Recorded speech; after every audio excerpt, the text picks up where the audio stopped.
This episode is brought to you by Lone Wolf Paintball. They are an amazing online supplier and have been around since the beginning of the game as Michigan's premier paintball field and paintball supplier since 1987. They are rapidly expanding into the online retail space and supplying everything you need to be the best paintball player you can be. They have got it all. Head over to lonewolfpaintball.com and shop all of your favorite brands. And they also boast amazing customer service and will have this out to you with same day shipping, which is amazing. It's always nice to know that your stuff is on its way immediately so you can start to use it that very next weekend of play. Check out their YouTube, Lone Wolf Paintball, and their Instagram at Lone Wolf PB, and stay up to date with all of their deals and sales. Play the Game podcast is immensely honored to have them on board, and we cannot wait for you guys to check out lonewolfpaintball.com and become a part of their community. This episode of PTG is brought to you by HK Army. HK is an industry leader in high-quality paintball gear, accessories, and lifestyle apparel that was founded in 2007. And we have a tremendous opportunity for you all to be geared up on every level with HK Army custom team gear. Whether you're on the paintball field or in the airsoft arena, take your game to the next level by using code PTG to get 50% off your custom gear design fee. And I don't think y'all heard me out there. That is 50% off, and you will be able to collaborate with a seasoned designer to create custom branded HK Army jerseys, long sleeves, t-shirts, pants, gloves, or headbands for your team with no minimum order quantity. Head on over to hkarmy.com/custom and use code PTG for 50% off on your team's custom gear design fee right now. Let's go. Thank you, HK Army, for everything you do in paintball, in airsoft, and in so many people's lives. We love you. Go check them out. What's going on, PTG Nation? As always, thank you guys so much for tuning in. Welcome back to the show. We have a very quick, efficient, fun little episode before heading to the event. It's event week. You guys know how it is. Tyler is traveling with the team right now. He's actually already in Texas. So we wanted to squeeze this one in for you guys before I head out on Wednesday morning. So we talk about the field, practice, a little behind the scenes stuff, and have a couple very interesting guests.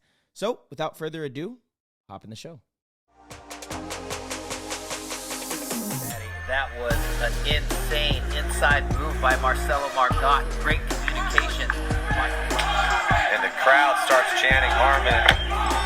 Great shot by all the guys. So Tyler Harmon saved that game. He came out with 2 wins. Marcelo Margot was on fire.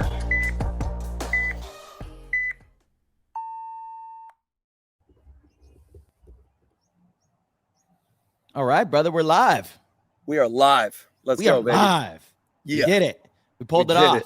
Dude, these pre-event shows are going to be a staple now. These are fun. You're always somewhere traveling, big, World Wide Web, and trying to find the best spot to get some Wi-Fi. That first location was fantastic. Yeah, we had Fajita Jacks. We were just over at Fajita Jacks, and it's let's see, it's 6 o'clock, so it's dinner time. Everyone started piling in. We had the music rolling, the Wi-Fi started dipping, so we maneuvered. Now we're at the Starbucks, just like the last episode. So Shout out to the Starbucks. Let's go, Starbucks. Is this the same Starbucks as the last episode? It is. It is nice. Yeah, this is the spot, dude. It's we might even beautiful. get to see the truck driver again. Yes, yeah, that'll be in just a matter of time. We're gonna have the truck driver drop off some goods. We got to make sure that this place is running proper. 100%. And how about Ronnie? Is Dizon Docs going to be making any sort of appearances? Is he around? Where's he at? I think so. He's at Fajita Jacks. He's having a nice quesadilla right now, enjoying that. He's editing some video. He's absolutely crushing it with D's on Docs and all of his projects over there. Be sure, if you're not on YouTube, follow Ronnie at D's on Docs, and he's going to be uploading a ton of shorts. He's got like a bunch of scheduled stuff, so he's doing really good. Yeah, awesome. That's really smart. I'm excited to see more stuff from Ronnie. He always has He's all the the man. goods. Yeah, 100%. He's Yeah. got a good eye for it, dude. So, Ty, it sounds he like you've lost your voice a little bit. You must have had a long 4 days of practicing and playing paintball. Sounds like paintball lost voice. Just getting it proper, you Yep. never really lose it. It just gets a whole nother vocal like frequency. So when you're out on the field, the frequencies have to be right. You have to make sure that you're receiving information first and foremost so that you can distribute it and make sure people are aware of what's going on out there. Yeah, for sure. Communication, that's a huge part of it, is also listening, to be able to gather information and relay that to your teammates. That's ultimately what communication is. Not just yelling and yelling and yelling and just yelling what you see, which a lot of players do. I mean, I find myself doing that at times as well. You know, I have to remind myself, hey, be quiet for a second and try to collect information that other players on our side of the field are relaying, because I don't have the same vision they have. I can't see what they see, you know, and if you do that, then you can kind of paint the whole picture. Absolutely. Yeah. And then, you know, you play the center for the most part, or you'll be on a D wire or a snake wire, and having that 2 or 3 that can acquire information, package it, distribute it, you know, that's really what the high level paintball players are doing. And it's no secret, you know, that's what we teach at our clinics and what we teach in BKI. And it's definitely something that we want the new generation to really have a good grasp of, because it's so important in the grand scheme of your paintball game to have a really good base level, you know, understanding of how to listen to the info and then put it together with what you have, pass it where it needs to go, and get it to the right people at the right times. Yeah, absolutely. So, Ty, you guys were out at Wasteland this last week getting ready for the NXL. Who'd you guys have out there? Who'd you guys practice against? How'd it go? What's the field looking like? Wasteland is amazing. If you're in the Texas area, head over there. They have a beautiful turf field, actually a couple of them, and they're working on putting some other fun stuff together. I think the guy even was like, yo, when's Oliver coming to Texas? He wants to put in one of those or something like that. And we had a lot of fun out there with X Factor and the Brooklyn Bears. They're looking great. The field is very fun. Obviously, everybody's been playing it. Much quicker layout in terms of game time than the last event that we saw. And I personally still appreciate any paintball field that I'm able to play on. There's a lot of nuances that, you know, so many different nuances that high level paintball players recognize in those long games. And like we've talked about so much on here, when you have a field that goes 2-2 or 1-2 or 3-2, those points, you know, you got to really squeeze the most out of every single one of those. Yeah, and to me, they're incredibly exciting too, because the stakes are very high. You know, one mistake is incredibly magnified in those low-scoring games. So they're actually really fascinating for me. When a point draws out and it goes, you know, longer and longer, to me, it's like, oh, wow, this moment is actually really tense. It's not boring, you know, and usually you're at a kind of a deadlock because there's maybe not quite a move to be made yet. So it's the first that really figures out or creates the move to be made. Is really, really exciting to watch and see develop. For sure. Yeah, this field's a lot of fun. The snake side, obviously, ladder snake, tons of action up the middle with all those bunkers. You got a really dense Dorito side, and there's opportunity to win from so many different angles, you know, on this particular type of layout. So it'll be fun to watch all the teams progress into the tournament and have fun playing this one out there. Yeah, it's an interesting field for sure. We practice New York Extreme and Revo out at GG Sports Park. Huge shout out to GG Sports Park and the owner, Dustin. We're actually going to have Dustin on the show here in a little bit. He's going to call in. He's building a dynamite facility out in Missouri. It's not even complete yet, and it's already just this massive production. Really fantastic. Great turf fields, awesome concept, you know, scenario type fields. Everything's like video game based. He's got a bunch of grass fields that he's launching. I mean, absolutely amazing. And the hospitality was unbelievable, dude. We were in this. If anybody was watching my Instagram stories over the weekend, it was incredible. Like, I guess this place is really famous for weddings in the area. So it's right on a little lake in this private community with a golf course. Like, it was amazing, dude. I just wake up in the morning, have a cup of coffee out on the balcony, just super enjoyable. It was gorgeous. Watch the sunset every day. We went in the kayaks. We went kayaking. We had like our own little private entrance to the water where we had kayaks down there and stuff. It was epic, dude. It was phenomenal. You know, all the stuff outside of paintball was amazing too, which is always good.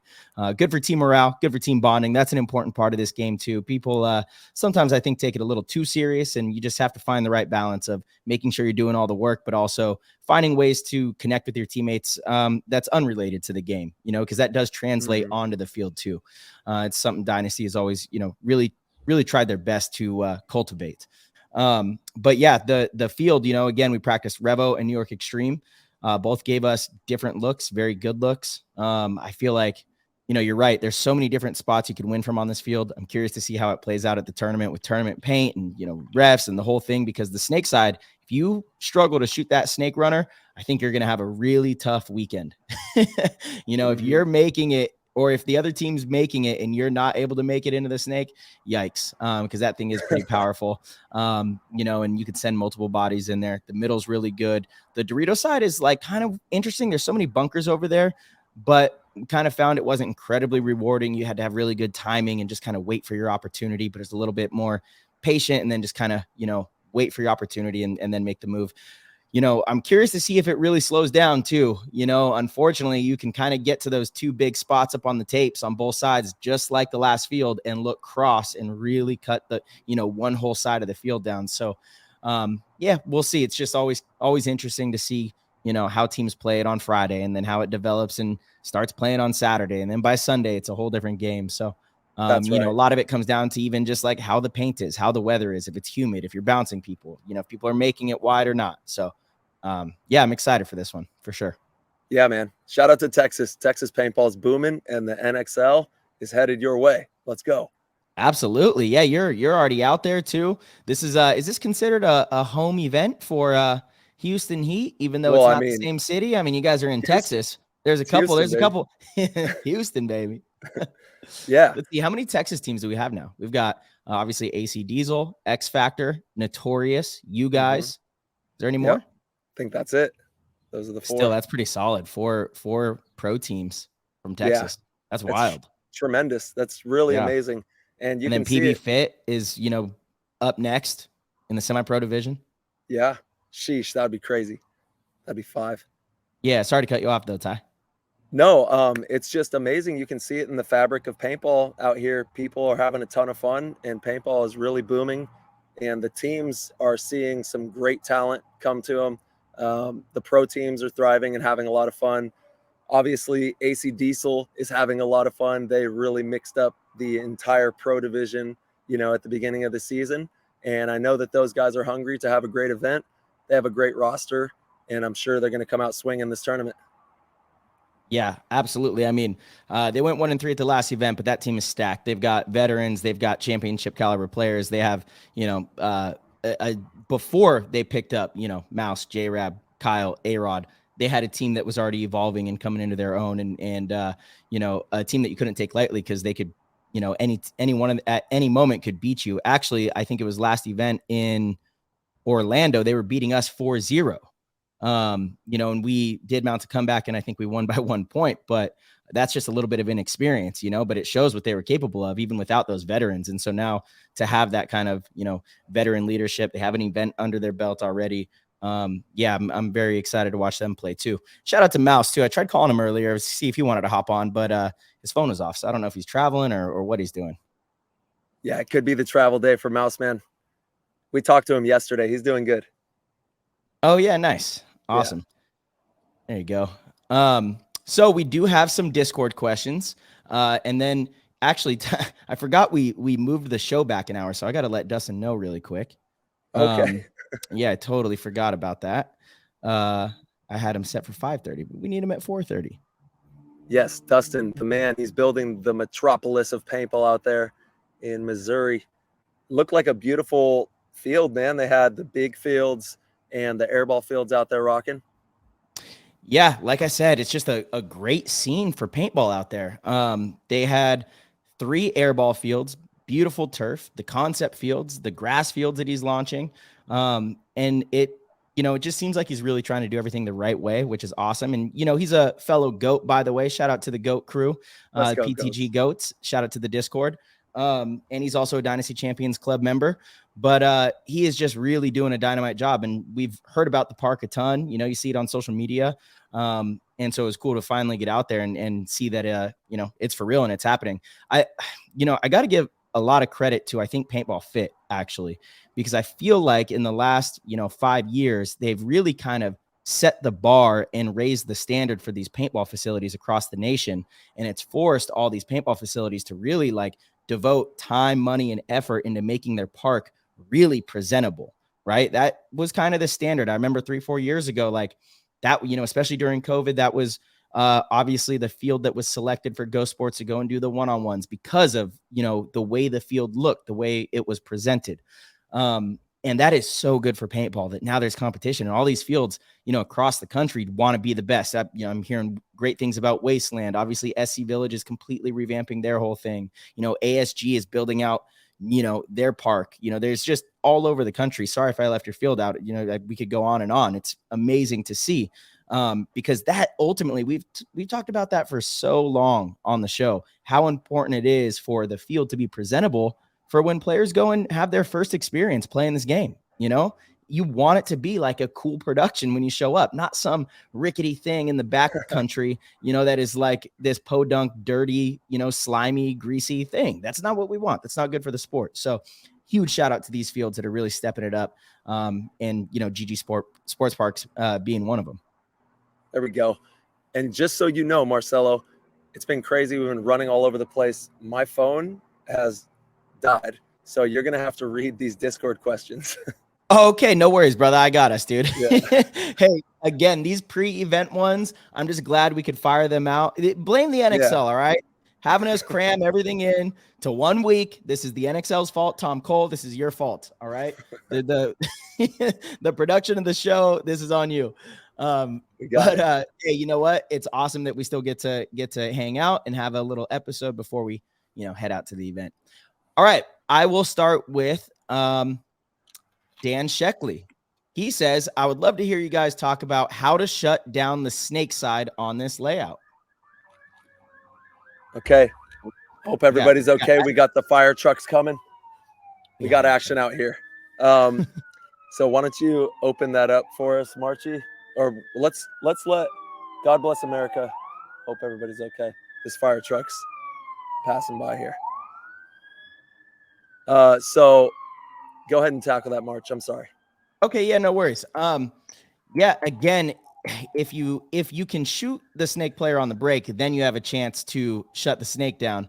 But that's a really difficult thing to do on this field. So if you do end up shooting a snake player on the break, then there's multiple spots that can stop them from getting into the snake. You could do it from the brick on the Dorito side. You could do it from that second big Dorito on the inside alley on the Dorito side. You could do it from the Dorito corner. You could do it from so many different spots. You could do it. What do we got going on, Ty? My boy is here. He's backing the truck up right now. Let's go. Let's go. Yeah. I love it. So I love it. Can you rephrase the question real quick for me? Yeah. The question, was I would love to hear you guys talk about how to shut the snake side down on this layout. Oh, yeah. I mean, it's pretty difficult. There's a bunch of huge bunkers blocking the visibility. So I think that a high percentage of the time, there's probably going to be someone making it into that area if they choose to go there. There's just not too many things that can shut it down. There are a couple spots that you can shoot it from and they're mostly on the snake side there. But yes, dude, it's my same dude. Let's go. We working. But yeah, I think, as we've seen with all these bunkers, there's a ton of bunkers that blocks visibility and allows for a lot of movement on the tapes. So it's pretty normal from what we've seen.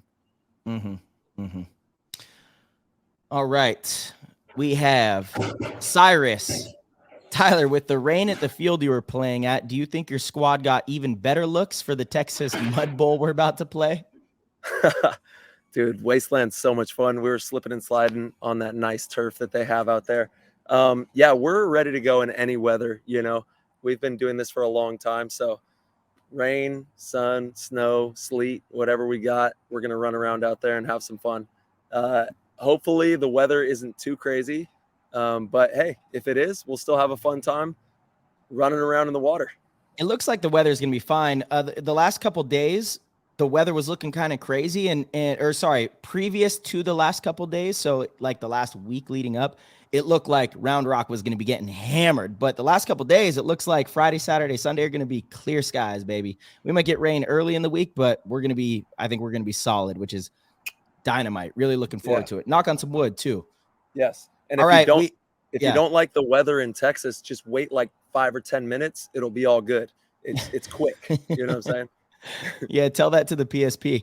All right, Cappers3379. Tyler, how the hell do you manage being a dad, pro paintball player, husband, and running PTG? I'm really struggling on how to manage this and would love your insight.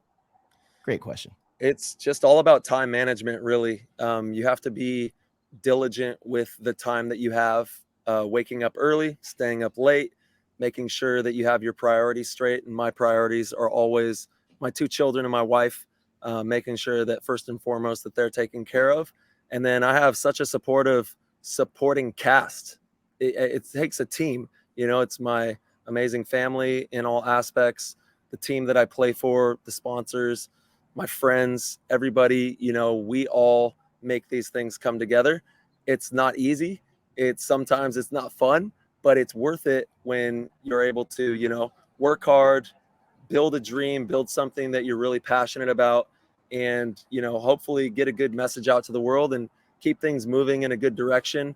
Those types of feelings and thoughts, they perpetuate you into being as passionate as you possibly can to make sure that, we're living the best that we possibly can, trying to go for, the highest experience of ourselves. So just making sure that we're working hard. It takes a lot of persistent effort and a lot of love. But when you fall in love with anything, you're going to go above and beyond. I love paintball. I love, this show. I love the sport. So no matter what it takes, we're going to make things work. I love it, Ty. All right, the Vidiot has a question, but I'm only asking it so that we can clarify this. It's a good question, but it's not actually accurate, I don't think. But he says, I got something maybe a bit spicy. Do you prefer to play on these types of turf fields or grass fields? This is the only event where turf will be used, and I think I want your perspectives on advantages or disadvantages of both. I don't believe that this event's on turf. I'm pretty sure it's grass, right? I think you're right. This is going to be the same event venue space as the Ice Bowl of Texas, which was in what was that? 2006. Yeah. 06. So it'll be the same exact spot where Chris Lasoya cemented his name in the history books. Dude. Epic. Yeah. Epic. And it'll be a great venue. We're really looking forward to getting out there. And I believe you're correct. I think it's going to be on grass for this one. Yeah. But still, good question, though, right? Because we practice on turf a lot. So you want to just kind of go through the advantages and disadvantages of practicing on turf versus grass? It kind of goes back to the weather thing where we've played on so many different surfaces. When I started playing paintball, we played on compacted dirt that was like cement. And you left there with no elbow skin. Doesn't matter if you had pads, it was coming off. And the knees were always had some cherries on them.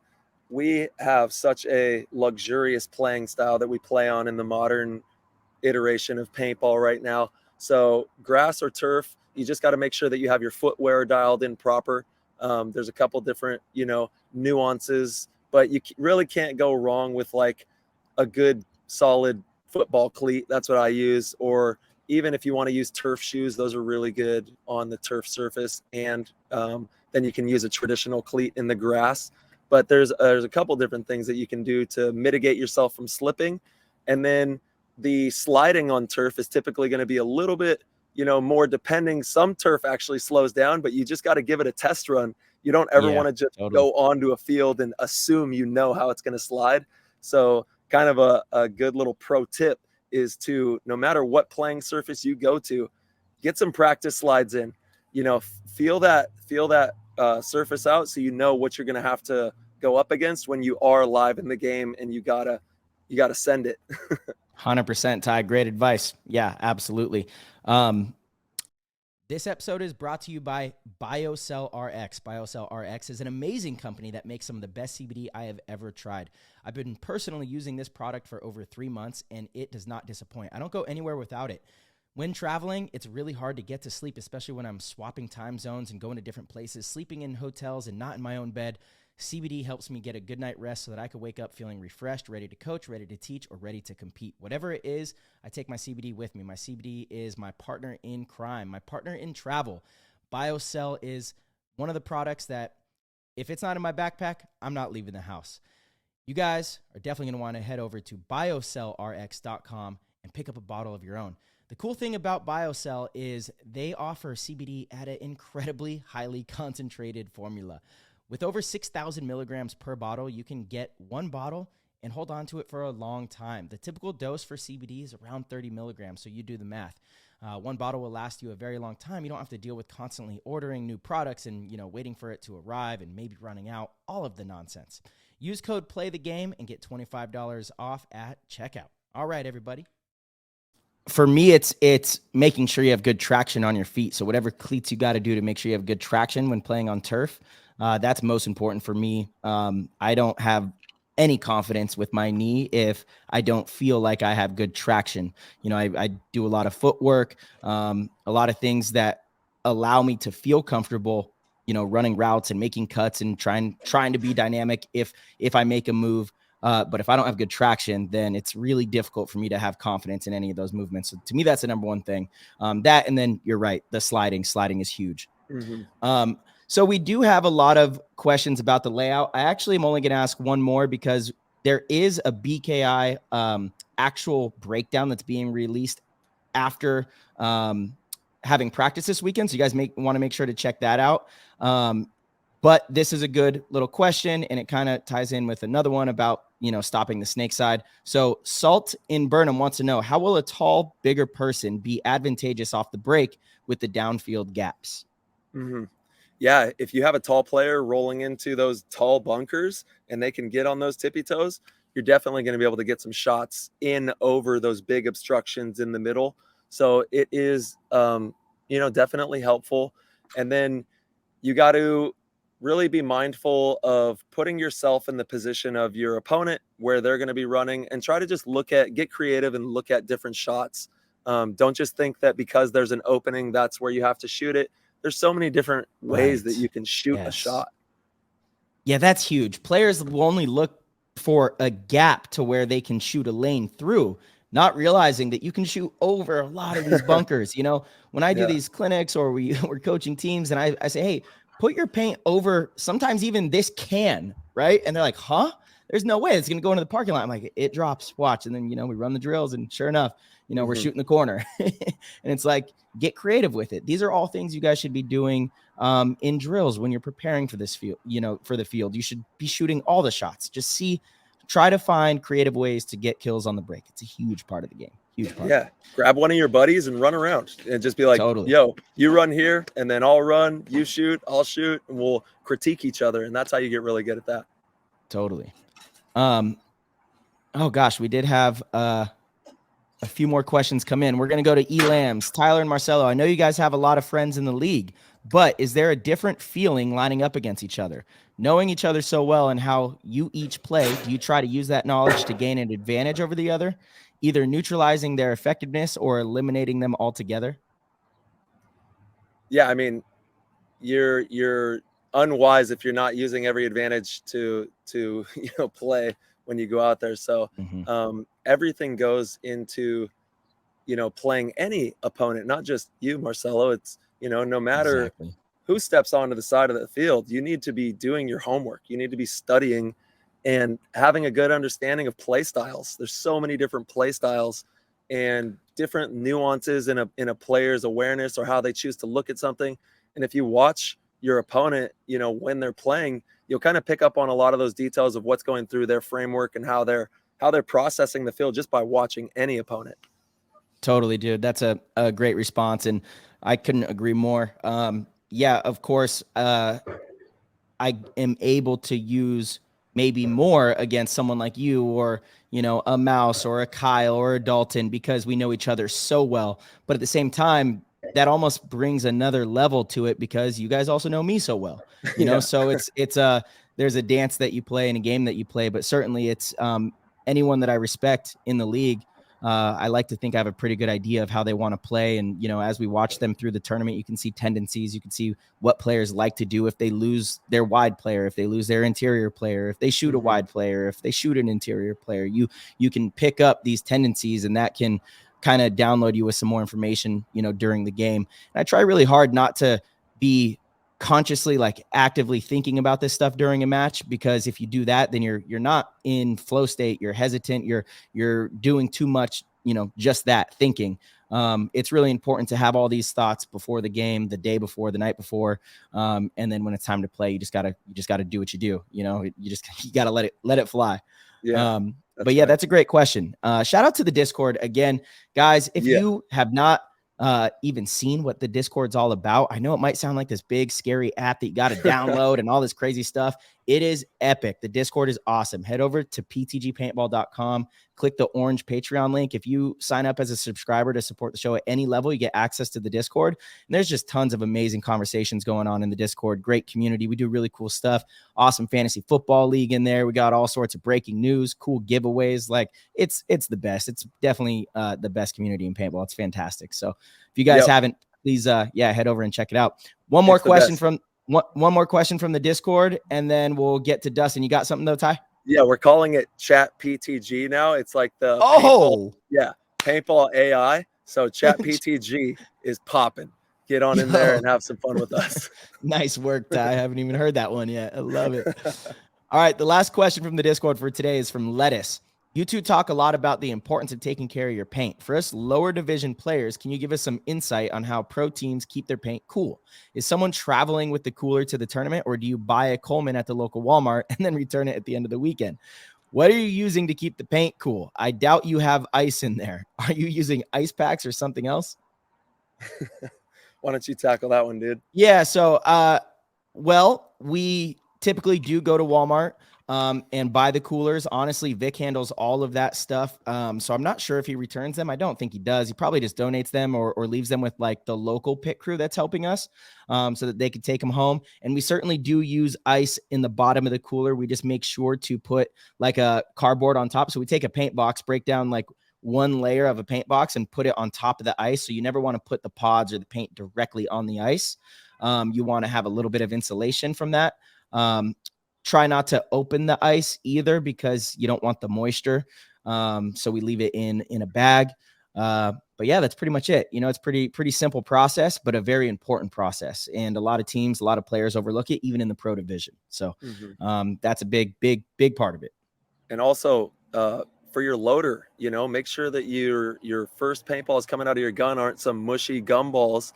Make sure you have some nice, fresh, crisp paint for those first shots off the break, because those initial shots off the break, they dictate the whole game. They can be the make or break for a lot of points. So making sure that you're not getting bounces out there and that you're getting confirmed eliminations is huge, and changing that loader paint is what you got to do. No doubt, T. All right, Ty, we are going to give a call to one of the goats. You ready? Yeah, Goat Squad. Goat Squad. Here we go. And this is the owner of the new field, right? Yes. Awesome. Second. Goat Squad. Yeah. Hey. you got a goat sound effect? Oh my gosh. Bah. You know what? It's bah. How's it going, guys? Doing good. Fantastic, Dustin. Good. Just recovering from the long weekend. We had 4 amazing days out at your facility. We got a lot of work in and just trying to recover a little bit before we head to the event this weekend. Yeah, awesome. You guys look great, and hopefully you had a good time. Yeah, we sure did. Honestly, the whole team couldn't stop talking about just the amazing hospitality, from top to bottom. Everything was really dynamite. And that was part of the reason I wanted to have you on the show.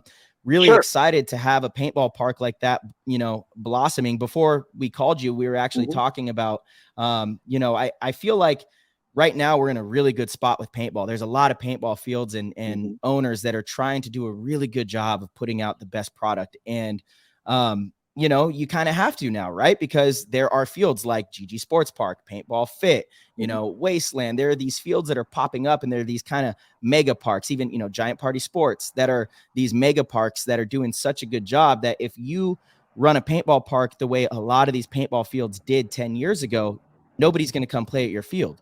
X Factor Paintball Park. I can't believe I left them out earlier too. But there's just so many great fields, right? Again, I know I'm still leaving a bunch out, but I think the competition is really healthy right now. Can you kind of speak to like what inspired you to do this, to go all in on a paintball park? Sure. So, gosh, it goes way, way back. So I was actually fortunate enough to grow up right across the street from a paintball park, Wacky Warriors, which has been open in Millstadt, Illinois since 1983. And I think it's one of the first 2 or 3. So I was exposed to it at a really, really young age. And for me, paintball has essentially built who I am, not just by giving opportunities, but also building character as well. And I started there, doing some part-time work. I was, reffing for paint, and so that I could play. And then I loved playing, and then I got to the tournament side. And we grew up super poor. I mean, there really wasn't, carpet at our house, for example. I mean, it was pretty meager beginning. So paintball was essentially just that outlet for me to be able to see the world as a kid in a very rural area of Illinois. So I've always been appreciative for paintball for that experience, along with teaching that competitive side, that grit side, and just kind of that scrappiness that has essentially carried me through my life. So, and I'm also appreciative. And one thing that kind of that's why I wanted to build it, right? Essentially give that experience to other people, because it's been so foundational for me. And one reason why I kind of looked at the paintball airsoft side of things is that I saw kind of like the average age of the owners creeping up. So I thought there was a good opportunity for some new blood or for some new ways of thinking about things, to be able to appeal to other players. So I did kind of a speed dating when I had this idea to build a park, and I went to the leading parks in the U.S. I went to X Factor, as you mentioned. I went to go hang out with Pando at Level Up, and Paul at Pinnacle in the Philadelphia area, and really kind of learned from them and just started the design process. Yeah, awesome, man. So I awesome. mean, 100%. No, thanks. It's important for the game. It really is. We've talked about that on the show for since day one. It's so important for the sport to have really well thought out, well-intentioned facilities for people to come and have their first paintball experience, because that might be all we get with a new player is one chance, right? We might just get one chance to capture and make somebody fall in love with the game. So we can't mess that up. We can't, we can't sacrifice having, low quality paint, bad equipment, terrible facilities, no bathrooms, that kind of stuff is just the easiest way to just, push people away from the game and say, I don't want to go do that. Why would I go do that? I had a terrible time, Exactly. And for me, it's just being intentional in kind of everything we do, especially for that open play rental player. We think that we give a good competitive player experience, but I originally was just laser focused on that kind of one-shot opportunity for the new player out there. That's why we went with, all EMEC guns, for example, a great shooting, great marker experience for the player. Plus, we actually, our rental paint, a lot of other fields, they look for that bargain basement ball. But the issue from an accuracy standpoint, right, they can't hit what they're shooting at. So it's just exponentially frustrating. So our field paint is actually Dynasty Paintball with that banana set, and we've actually seen our rental group rebooking grow just by the change in paint sense. Yeah, it's awesome. I love to hear that. And actually, that's the type of data that I wish more fields kept track of, because it's a no-brainer to me that you're going to get people to rebook if they have a good time, obviously. And the number one thing when I, meet people, often this story comes up at the gym because I play basketball a lot. So there's a group of guys that I see, multiple times a week. And so we get to talking about what each other do and all that kind of stuff. And when I tell them paintball, more common than not, they say, "Oh, I've been before, and it wasn't very fun. Like I had this gun that I saw my target, couldn't hit him, and then you get shot in the neck." And it's like, that's frustrating. It's a shooting game. So if you have something that the paint doesn't go where you want it to go, that's just so frustrating. So, right.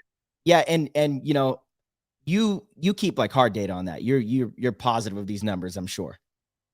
Yeah, I'm a data nerd, so I collect data on everything we do, all the way from like our point of sale system to customer survey data, et cetera. And I think another big part of, growing the sport, right? We keep saying growing the sport. So I finally wanted to kind of put my money where my mouth was by actually, developing a field that would in turn grow the sport. But one of the things that's kind of working well for us, I would say, is, and it's really a factor of COVID, our school system changed from 5 days a week. So, 5 8-hour days to 4 10-hour days. And so all of our students in our public school system are off every Monday. So essentially Sundays are another weekend day. And what we've been able to do is put together, match the level of play to that age group. And we offer a 50 cal night on Sunday nights, which is like a Saturday night for them, just to expose more players to paintball as well. Absolutely love what you guys are doing, man. That's tremendous. And the park looks absolutely amazing. You guys have created something really special out there. Yeah, we're just starting. So can't wait to see what the park looks like a few years from now. What are your plans? Where do you envision the park being 5 years down the road? Gosh, really great question. So we were really intentional in just the naming of the park, I would say. So instead of calling it, Dustin's Paintball Park or whatever, I named it Good Game Sports Park. And the goal was to offer other sports that would expose people to paintball. So we're actually in the process of kind of grading out and getting ready to add 5 sand volleyball courts, with a goal that we would be offering sand volleyball, Monday through Friday, to supplement our paintball and airsoft offerings on the weekend. But what that does is, when mom or dad or maybe someone who's going to get married comes to play sand volleyball for the night, because we really plan for our leagues to be pretty busy, that then exposes them to paintball and airsoft. Oh, I might have my bachelor party there. I might have my bachelorette party there. I might have my birthday party there. And we get more paintball players out of it. Awesome. Yeah. I mean, I love the vision. I think, again, if every park had this kind of idea, right, and understood that if you don't cut corners in the short term, in the long term, I think you're going to be doing very well, because the game is really fun and people enjoy playing paintball when it's presented the right way. So if we can cultivate that, again, you already said you have the data that the rebookings are up just off, so stop cutting corners on low quality paint. That's like my number one gripe is the paint, right? I think that's probably the number one thing.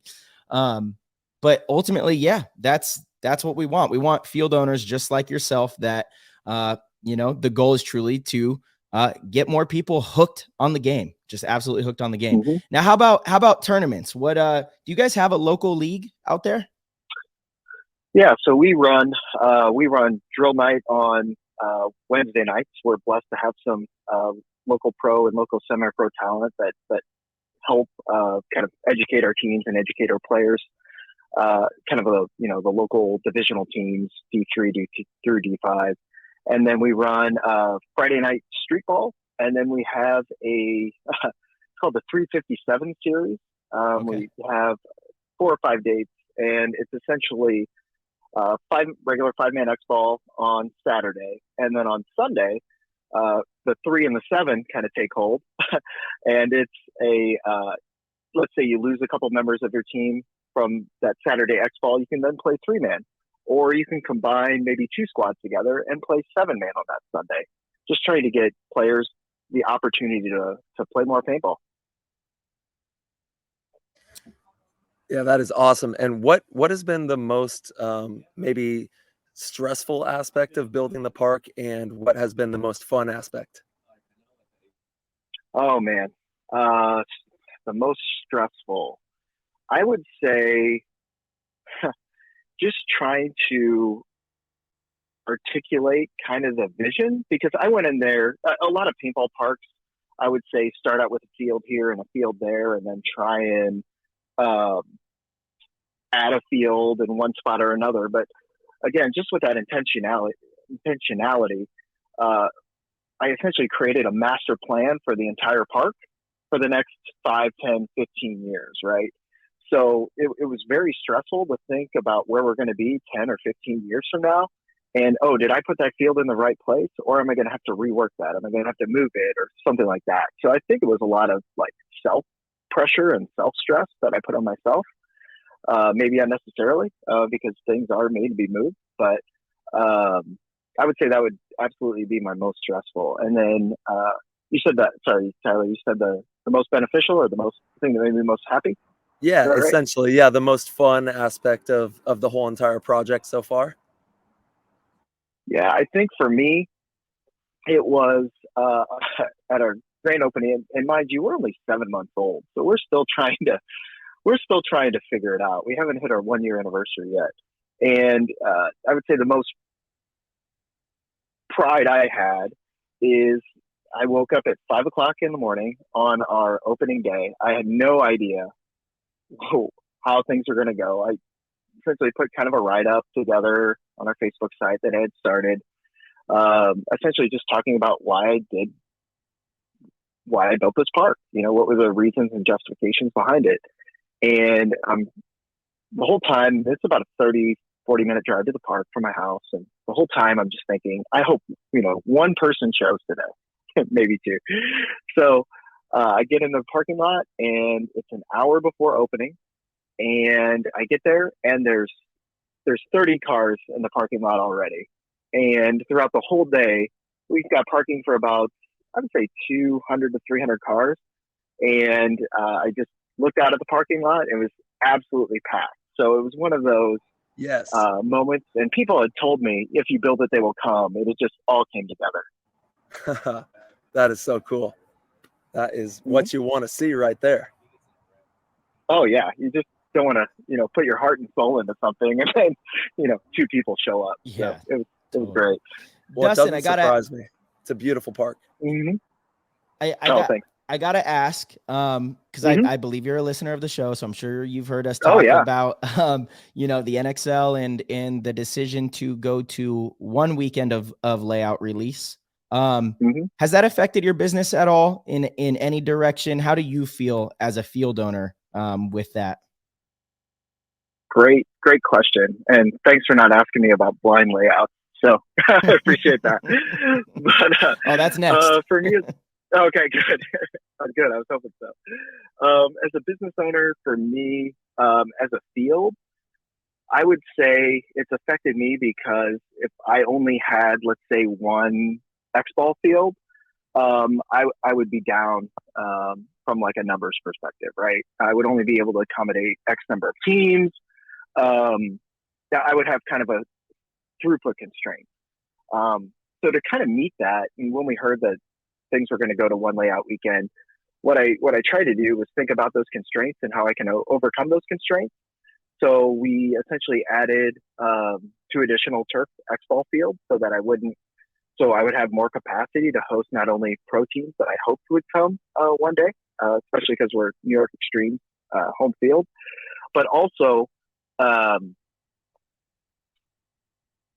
essentially expanding the time of day that we could offer as well, so that we could offer kind of pros on one field, D2, D3 on another field, and some D4, D5 divisional teams on another field, but also time block it in a way that, you could play at night if you wanted, or if you wanted additional time walking the field, you could do it at night. So on those layout weekends, I mean, they're long days, don't get me wrong, but it's, my paintball heart was pretty full this weekend.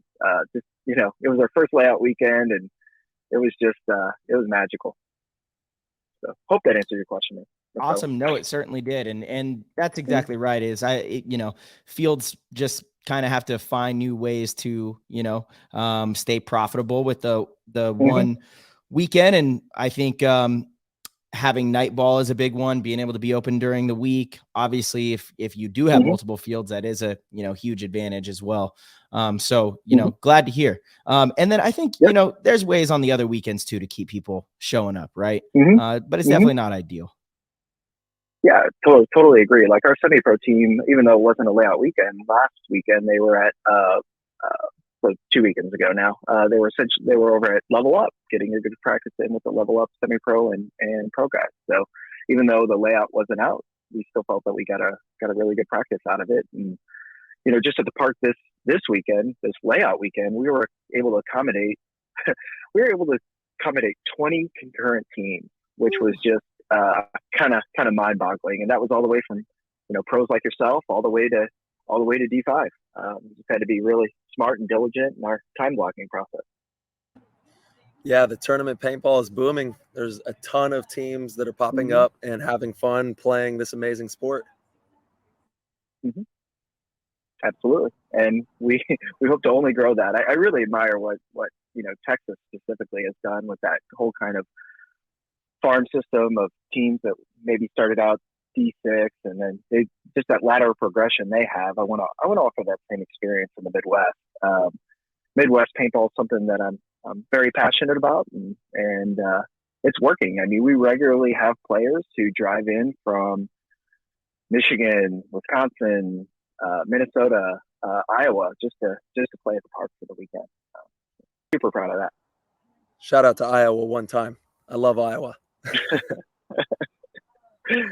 That's the roots. Yep, it is. Yeah, man, Dustin, amazing to hear. Honestly, again, we need to have more field owners on and probably direct them to this segment of this show. But thank you for pioneering and kind of, spearheading the way forward. It's great to see another, phenomenal facility opening up. Where can people keep up with GG Sports Park? What's the Instagram handle? Where can people find you? You got a website? Yep. All of the things. So Instagram, Facebook at ggsportspark.com. Or pardon me, at GG Sports Park, and web is ggsportspark.com. And we were incredibly humbled to host all the pro teams, including Dynasty. So thanks so much, guys, for making the trip. Awesome. Of course. Yeah. Thank you guys. It was, again, the hospitality was fantastic, and I'm sure we'll be back. Yes. And thank you. Thank you for coming on the show. Thank you for supporting PTG and everything that you do in paintball. We salute you. All right. Thanks, Tyler. And Heat's invited whenever you guys want to come out. So. All right. We're on our way. Nice. Good luck, guys. All right, Dustin. All right. Later. Peace. Have a good night. Take care. Bye. All right. Dude, that is awesome. Awesome, man. It's good. Paintball needs that, legitimate business people that understand business, how to grow paintball, how to grow their own business and build a dynamite paintball park. We need more of those, and we're getting what we're asking for too. They are popping up all over the country. So it's just really phenomenal to see. If you're one of those parks that isn't putting effort back into your field and trying to create the most optimal experience for the players, you might not be around for very long, and so you got to start really thinking how to provide the best experience for your customers, because that's where the competition is heading. Yeah, that's for dang sure. And shout out to the Big Experience, because GoSports has been putting out a ton of content as well. And they actually just did the breakdown of the newest event that we're going to have in Texas. And we're going to have Cowboy Roy Richards. Got a secret caller. Yes, we're bringing in the Cowboy, who just did an awesome segment with them. Today's episode of PTG is brought to you by the one and only Trans Labs that brought the world two amazing products. First off, Transfuse, which is a hydration multiplier, and most recently, they just dropped Transcend, which is a nootropic energy formula. No matter what you use, when you choose Trans Labs, you are going to be boosted and you are going to be ready to charge the paintball field and win out there. With Transfuse, that is a premium rapid hydration multiplier and immunity fortifying formula scientifically designed to replenish you at the cellular level. And they use all natural ingredients in this product. We've got zinc, we've got vitamin B6, we've got vitamin C, sodium, potassium, choline, and it is an amazing way to make sure that you're hydrated and prepared to play top level paintball. When it comes to Transcend, that is a premium nootropic energy formula designed to increase cognitive performance, elevate mood and clarity while supporting long-term brain health, and it's going to leave you feeling great with no crash or jitters. It's one of the only products in the nootropic space backed by research studies to ensure the formula is correct for optimal performance. It is more potent than anything on the market, and it will keep you charged and ready to win out there. I take 1 scoop, but if you're stimulant sensitive, take a half scoop. And if you want that LFG dose to launch to the moon, Dump 2 scoops in your drink and you are going to be flying down that paintball field. Comes in 2 delicious flavors, Baja Blast and Skittles Candy for the Transcend. And for the Transfuse, they have 2 new flavors as well, Pineapple Express and Hawaiian Punched. So if you get a chance, head over to translabs.com. That's TRANZLABS.com. Use code PLAYTHEGAME and you'll get 10% off. If you subscribe to a monthly delivery service, you also get 10% off as well. So you can take advantage of 20% off on these products. Head over to translabs.com and give it a go. Here we go.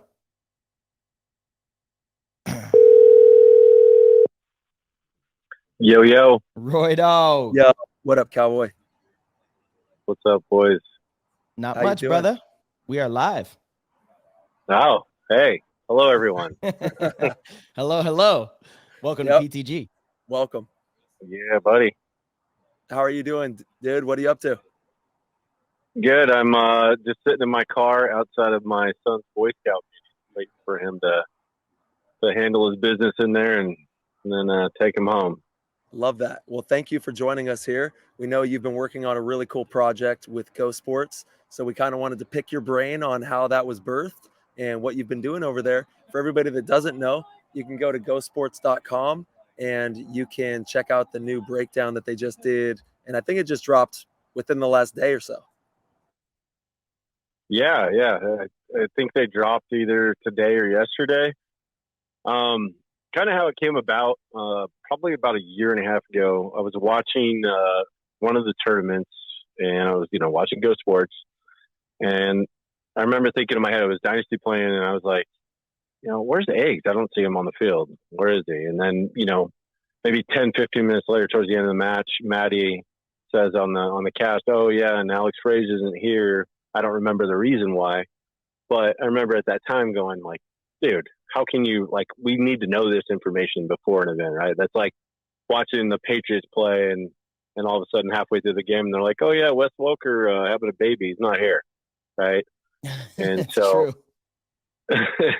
yeah, so I just remember thinking about it back then, and, God bless Maddie. Maddie's doing all that he can to try and get as much information to the the public and the community as he can, but that there's a lot, right? Yes. And, so then with the kind of the news and, about gambling becoming a possibility and fantasy, paintball growing, if anyone's going to be making any kind of bets on the sport or, real money tied to fantasy or anything like that, we need to have these roster updates and tangible numbers to the community before an event happens, right?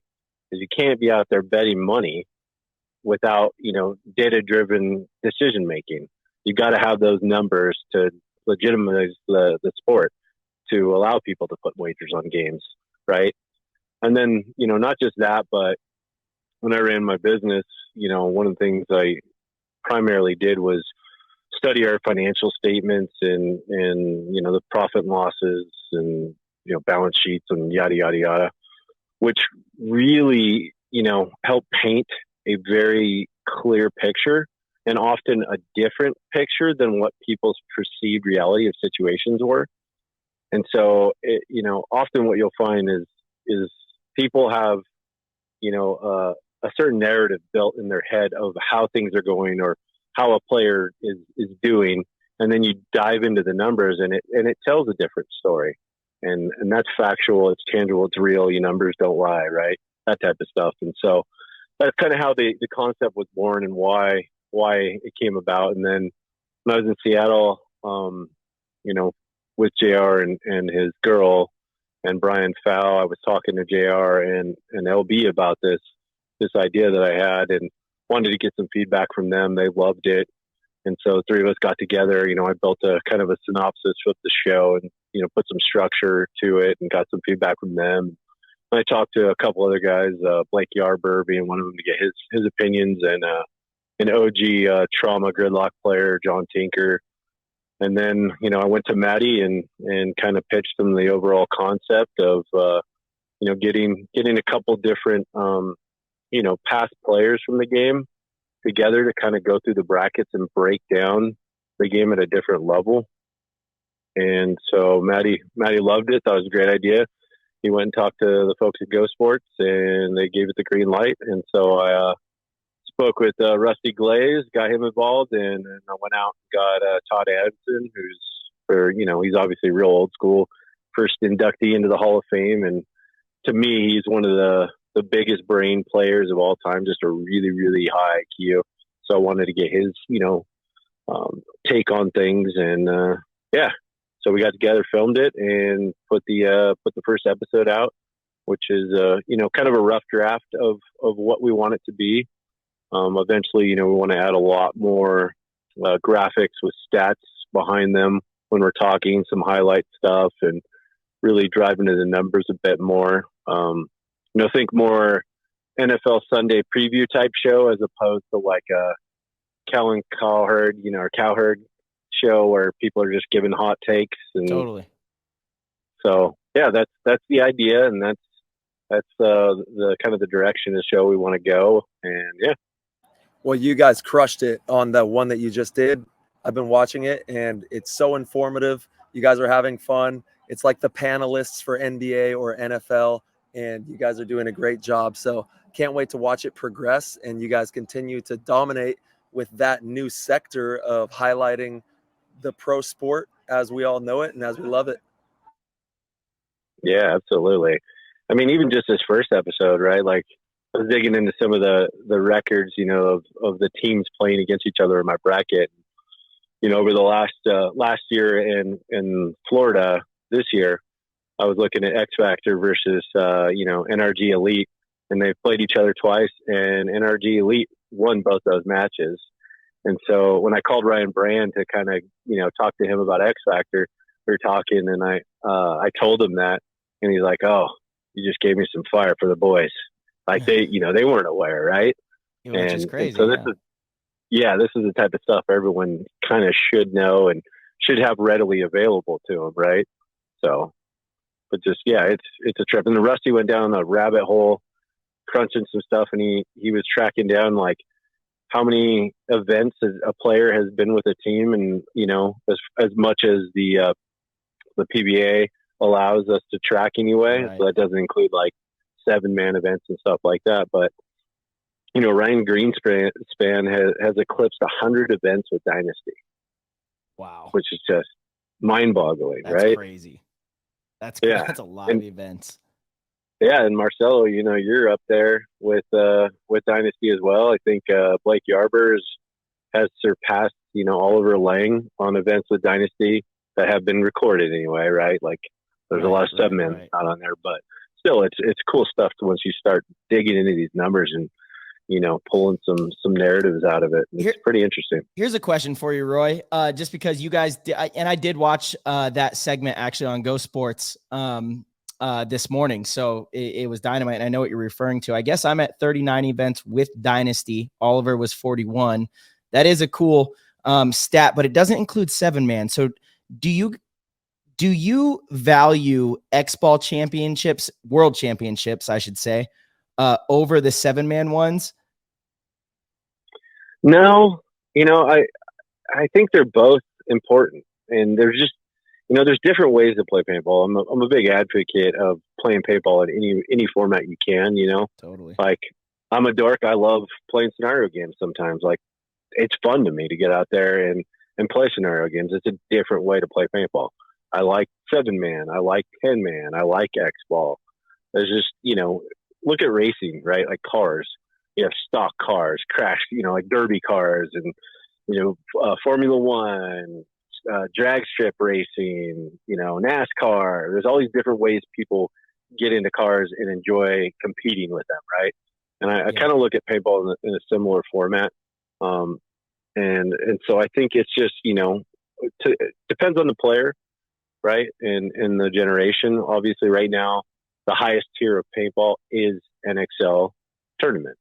Mm-hmm. But back then, you had, I don't remember if it was a PSP at the time or it was NXL, blah, blah, blah, right? But you had NXL or PSP, and then you had the NPPL 7-mans, and they were equally competitive and very hard to play. And whether you won an NXL match or tournament or an NPPL tournament, they were both, on that same level of competitive quality to me.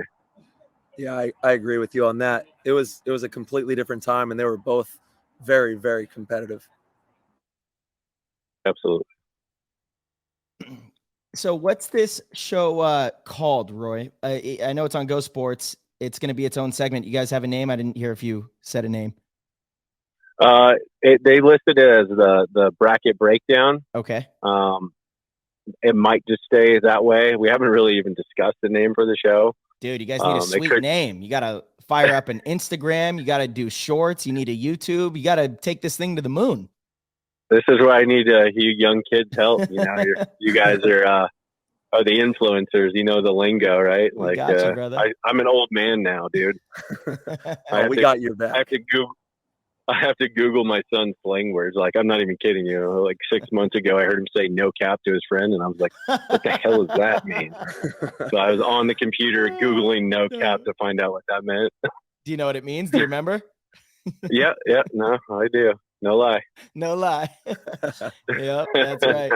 No cap. That's funny. Awesome. But I have reached that point in my life where I am the old man Googling slang. So. Well, we definitely got to make sure that we keep this going because we need the panelists, and it's no different than the other pro sports. They have the legendary crew of panelists that break down the game and get people really interested in what's going on, the nuances in entering into the events and the games. So keep doing what you're doing. We got to build up the Instagram, the YouTube. We got to get a catchy name and get something fun rolling and keep this thing going. You got it, buddy. I will do my best. Oh, we'll help you. Roy, real quick before we let you go, do you have any sleeper teams for the next event from your bracket breakdown? Who's a dark horse? Man. A dark horse out of my bracket.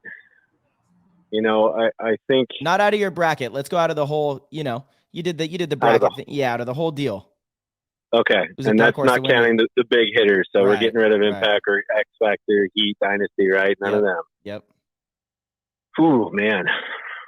That's a tough one, dude. Obviously, Tampa Bay Damage is up there, but they're probably a heavy hitter at this point. Yeah, they're not a dark horse.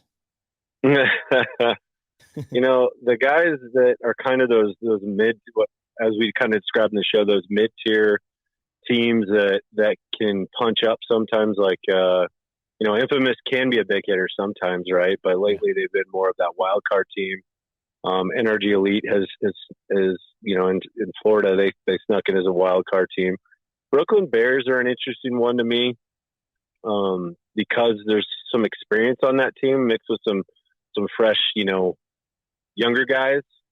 I could see them, if they put it together, right? They could make a long drive, but NYX, they really impressed me at the last event. I felt they played a very, very solid tournament all the way around. I think they lost to you guys, right, March, in the semis in overtime? Yep. Was that the one where you made that beautiful move cut through the middle of the field? That's the one. All right, hero. Yeah, that was solid. Thank you. I mean, a team like NYX, could step up and push for another long run. It's always tough because you look at especially when I was digging these numbers, you look at how many teams have made it to the semis in the last, 9 events, and that list gets real short real quick, right? Yeah, but totally does. Obviously most of these teams, if not all, have some really talented players at this level. And, all it takes is a couple guys getting really hot, playing the field really well, and then some of the other teammates stepping up in those moments, those defining moments, right? When it's, a 5-minute point, 3-on-3, and one of the guys, makes a good move to break it open. And, if that happens, with a team like an Energy Elite or Hurricanes, Infamous, you could see those guys surprising people. Yeah, without a doubt, the pro bracket is really competitive right now.